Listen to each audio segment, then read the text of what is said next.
Alright guys, Andrew here. Going to show you how to make some ice jigs today. They call these a Russian hook where I come from. Here's one right here. If you look Russian hooks online, you'll find something similar, but there's no bead on it. Where I grew up, some of the Russians that immigrated there to commercial fish, I believe in the early 1900s, dominated out on the ice fishing with these. Not sure who came up with it, but they deserve some credit, whoever it is, because these are a very hot bait. Especially anywhere fish are feeding on shiner minnows, they just love this flash. It really draws them in, and then they hone in on the bead. So it's really nice. You don't need any live bait. The key to it is the fish come off so easy. And I mean, if you're holding tension, they're not coming off when you're bringing them out of the hole, but when you set them on the ice, they fall right off. Usually the bead kind of keeps them from really getting that barb. If it doesn't, I'll take a pliers and crimp that barb flat, because I just want them fish getting off of there. Of course, after I get them up on the ice.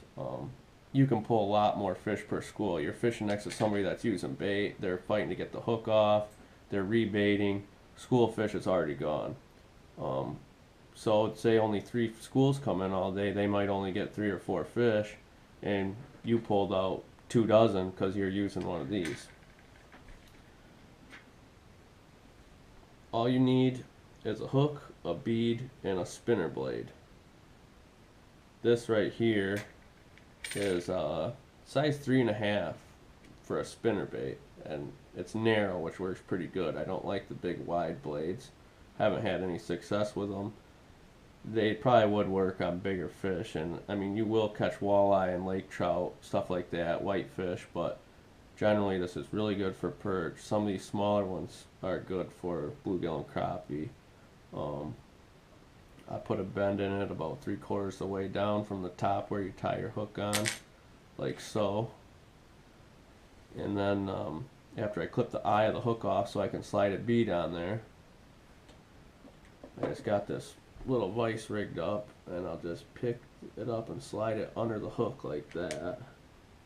Push the bead back what I can, because it does get pretty hot. You don't want to melt it.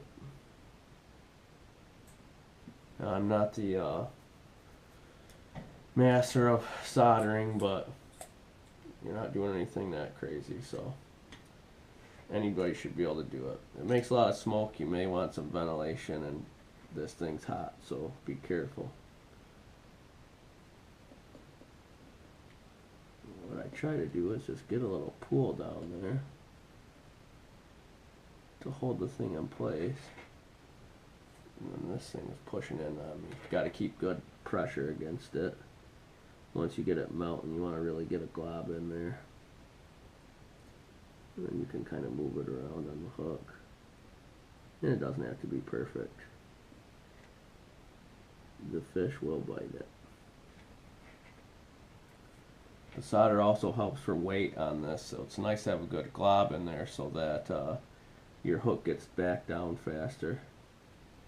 Because I guess the mindset with this is to get your fish out of the school as fast as you can and get that hook back down into the school as fast as you can.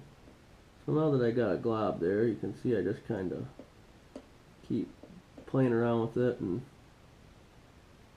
it doesn't look half bad. You can adjust it as you keep it hot so that it moves.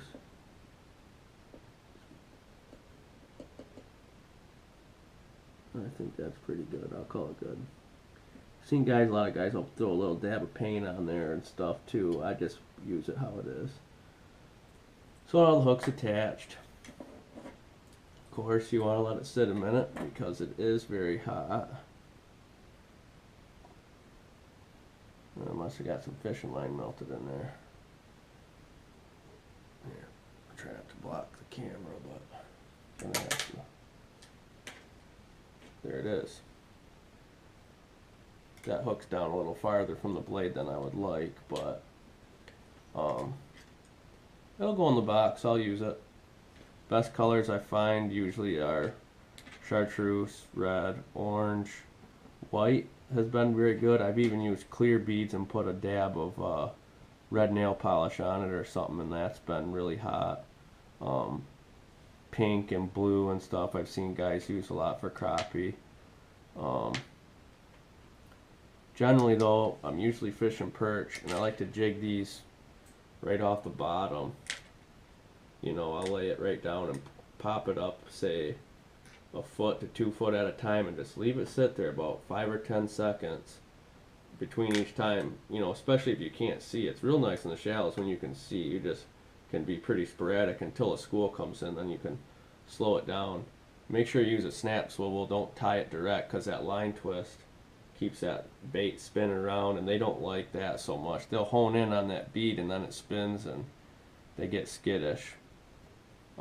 When they're hitting hot, it really doesn't matter because they just come in and nail it mid-jig. But when you see a lot of sluggish fish, one thing I like to do is pop it around and just lay down on the bottom, and that bead sticks up like that, and you'll watch fish come right in and just inhale it. You set the hook and rip some lips.